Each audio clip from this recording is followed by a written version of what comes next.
puta boa.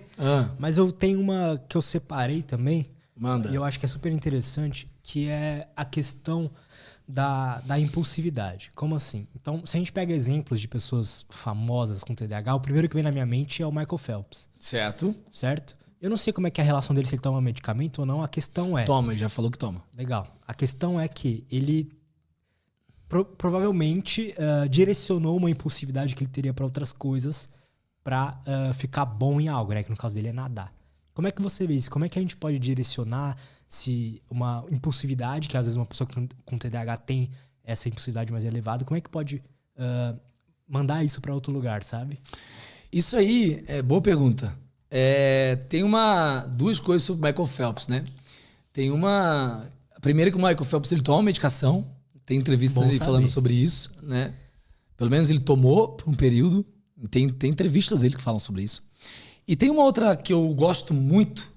Será que não cai no doping, não? Não sei se agora ele toma, mas eu sei que ele tomou. Pelo menos da fase escolar, assim, eu sei que ele tomou. Não peguei, não fiquei atento ao momento que ele tomou, mas ele tomou. E tem uma que eu gosto muito também, que ele falou que ele começou a separar o dia dele em pequenos quadradinhos de 15 minutos. Que era o momento que ele conseguia se manter focado fazendo uma atividade. E eu achei isso incrível, porque se você for analisar, cai naquilo que eu falo também sobre mini hábito e micropasso. Qual que é a grande sacada do TDAH? E aí responde a tua pergunta, tá? Qual que é a grande sacada, ô Lutz? A grande sacada é o seguinte: o TDAH é uma falha de gerenciar o teu comportamento visando algo que está no futuro. Esse é o TDAH. Eu não consigo gerenciar meus comportamentos aqui agora, visando um resultado que vai ter um futuro lá na frente. Então eu apenas vivo o momento presente, é um eterno carpe diem, é o aqui e agora, tá? Então olha só, você vai vir comigo e aí a gente vai chegar num consenso. Quando a gente fala sobre a falha na persistência que eu falei com você, persistência exige 3 componentes, tá? Para que uma pessoa consiga persistir, a gente está falando exatamente disso. Visar é uma falha em gerenciar os comportamentos visando um objetivo futuro. Então é eu persistir, tá? Persistir requer 3 elementos. Primeiro elemento é a motivação. Depois, primeiro, comportamento. Vamos começar de novo, porque eu me perdi nas ideias aqui. Nós estamos falando da falha... gente, eu tenho TDAH, tá? Só para deixar claro aí, tá? Olha só, vamos lá. Então, o Michael Phelps, o que ele fez? Olha que sacada dele, que foi muito boa e que, se você trazer para nossa vida, para a vida de um TDAH, isso muda completamente o jogo. Para qualquer coisa que a gente for fazer. E não só para a vida de um TDAH, para a vida de qualquer pessoa. Tá? Ele entendeu que ele precisava separar o dia dele em bloquinhos de 15 minutos. Beleza? Porque eram os momentos de foco que ele tinha. Tá? E aí eu entendo que o TDAH é uma falha em gerenciar os meus comportamentos visando um objetivo que está no futuro. Ou seja, é uma falha na persistência, como eu expliquei para você um pouquinho atrás. A palavra persistência, ela requer 3 elementos. O primeiro é comportamento. O segundo é motivação. E o terceiro é visão de futuro. Para eu persistir em algo, eu preciso ter determinados comportamentos. Eu preciso estar motivado para algo. E eu preciso ter uma visão de futuro. Para o Lutz persistir no Lutz Podcast, ele precisa do quê? Comportamento. Saber quem ele vai convidar, estruturar o ambiente, né? O que ele tem que fazer, a maneira que ele vai agir, comportamentos que ele vai precisar ter. Depois, motivação.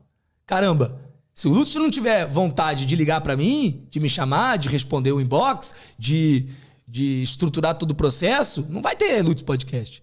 E terceiro, o Lutz tem uma visão de futuro sobre o Lutz Podcast. Você tem algo que você almeja? Sim, com certeza. Né? E aí olha que coisa interessante. Vamos lá, vamos pelo TDAH. O TDAH ele é um indivíduo que ele tem uma falha, uma menor atividade no córtex pré-frontal. Certo?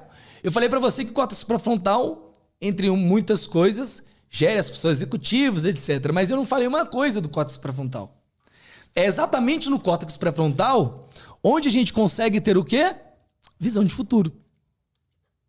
Então, o indivíduo que tem TDAH, ele é aquele indivíduo que, se você perguntar para ele assim, ó, o que você quer para daqui tanto tempo? Ele vai engasgar. Eu quero... Ele não consegue responder com tanta clareza, com tanta objetividade que as outras pessoas. Primeiro, porque para ter clareza, ele precisa do quê? Do componente da função executiva bombando ali. E o córtex pré-frontal é a parte do cérebro responsável por essa visão de futuro. Eu contei aqui a história do Phineas Gage, o cara que atravessou aqui, né? A barra de ferro que atravessou. O Phineas, ele não conseguia o quê? Ele conseguia fazer tudo. A única coisa que Phineas não conseguia era responder as perguntas, o que ele ia fazer daqui a um tempo, lá na frente. Por quê? Porque a parte do cérebro que planeja, organiza, visualiza algo para o futuro distante é o córtex pré-frontal. E aí o indivíduo com TDAH ele tem essa dificuldade. E além de ter essa dificuldade, ele tem dificuldade em gerenciar as ações dele para esse futuro distante. Então preste atenção. O que Michael Phelps fez? É como se ele tivesse pegado o dia dele todo e pegasse o dia dele como se fosse um filme. Pega um filme inteiro do dia. Agora pega o filme e separa em diversos frames do dia. E no lugar dele olhar pro filme inteiro, ele começou a olhar frame por frame, frame por frame, frame por frame, frame por frame. Quando o indivíduo que tem TDAH, ele entende que uma coisa clássica que eu faço com o pessoal que é aluno meu, eu olho o pessoal e falo assim, vocês parem de querer criar meta para daqui 2 anos, daqui 1 ano. Vocês vão criar para daqui 3 meses. Daqui 3 meses, porque daqui 3 meses eu consigo ajudar ele a visualizar. Daqui 3 meses eu consigo ajudar a organizar numa sequência de atividades para ele entrar em movimento ou fazer. A sacada pro TDAH é ele justamente começar a parar de olhar. Não tô mandando o cara parar de ter visão de futuro longe. Eu só tô dizendo que é difícil pro cara. Tô dizendo que é difícil ele se organizar. Então, olha só, o primeiro ponto é comece a planejar não num futuro distante, mas aqui. Traz para perto. Como se fosse um frame, como se fosse um filme, uma película. E você pegasse só frame por frame. Porque aí, frame por frame, eu consigo me programar, consigo me gerenciar, consigo visualizar, consigo liberar dopamina necessária para o projeto, para o processo. Qual que é a grande sacada para um TDAH? É o TDAH aprender a gamificar a vida. É eu ter sim um sonho, um objetivo, mas eu conseguir separar e que não seja distante. É isso que eu estou tentando falar. Você está entendendo? E eu conseguir separar em passos bem próximos. E que meus objetivos eles sejam para daqui 3 meses, 3 meses, 3 meses, 3 meses, 3 meses. Você está entendendo? Total. Porque aí com 3 meses eu começo a planejar meu dia. E aí tu pergunta assim, como ele colocou a impulsividade dele? Eu não diria impulsividade, tá? Eu diria que o Michael Phelps ele encontrou o componente que fazia sentido para ele. Que é o que eu encontrei. Ele encontrou, por exemplo, na escola, tem entrevista dele falando que ele era taxado de burro, que as pessoas não entendiam ele, né? Várias coisas que ele fala, que sofreu bullying pra caramba. E o que o Simon encontrou? O Simon trabalhou com produtor de eventos, foi assessor parlamentar, trabalhei na política, trabalhei um monte de coisa. E por que o Simon tá 3 anos hoje? 3 anos, cara. Pro TDAH, isso é tempo pra caramba, velho. E pra mim, eu vou fazer isso a vida inteira. Porque eu encontrei exatamente aquilo que dispara uma dopamina suficiente, mais do que isso. Porque não basta separar dopamina suficiente. Você se mantém engajado em projetos quando você tem o sentimento de utilidade. Tanto que Michael Phelps por um tempo se perdeu na maconha e um monte de coisa, lembra? E ele voltou. Com um objetivo, voltou mais forte ainda. Então são dois componentes que eu vejo aí. O TDAH ele vai precisar encontrar sim. E não é o TDAH, é qualquer pessoa. Tá? O que motiva? Qual a tua dopamina? Qual a tua dopamina? Muito interessante isso. Porque quando você encontra qual a tua dopamina, você vai começar e você entende do teu cérebro, você organiza e estrutura a tua vida para aquela maneira que você funciona. Você tá entendendo? Então, a minha dopamina, Lutz, eu amo isso aqui, participar de podcast. Eu amo dar aula. Odeio gravar. Tá tudo bem, eu tenho que fazer com dever meu. Não interessa. Michael Phelps devia ter uma série de coisas que ele odiava fazer e tinha que fazer. E aqui tá um ponto pra galera. Ai, Simon, mas eu não encontro o meu trabalho, eu odeio meu trabalho, tá tudo ruim e eu não posso fazer o que eu quero. Essa é a condição que você tem agora, não é?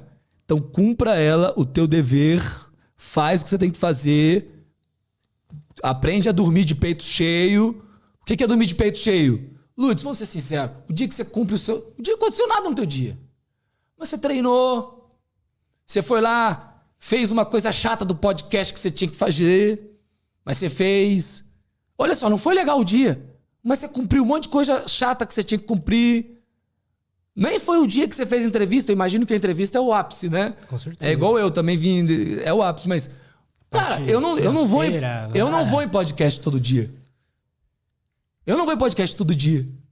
Eu não dou aula todo dia. Vocês estão entendendo? Então, olha que coisa louca. O ápice, o momento de maior disparo de dopamina, ele vem depois. Só que eu tenho que cumprir o ordinário todos os dias, que é o meu dever. As pessoas não querem cumprir nem o próprio dever. Você tá entendendo? Então, respondendo a tua pergunta... Acho que vem muito do que você falou agora. Qual que é a tua dopamina, assim? Por que você vai fazer, isso. Entendeu? E aí as pessoas têm que entender que não é isso sempre. Que não vai ser sensaçãozinha sempre. Que o Simon não tá em podcast sempre 24 horas. O Lutz não tá entrevistando toda hora. O Michael Phelps não tá... Você tá entendendo? Para isso acontecer, tem um processo ordinário de fazer coisa chata que tem que ser feita. Isso é maturidade.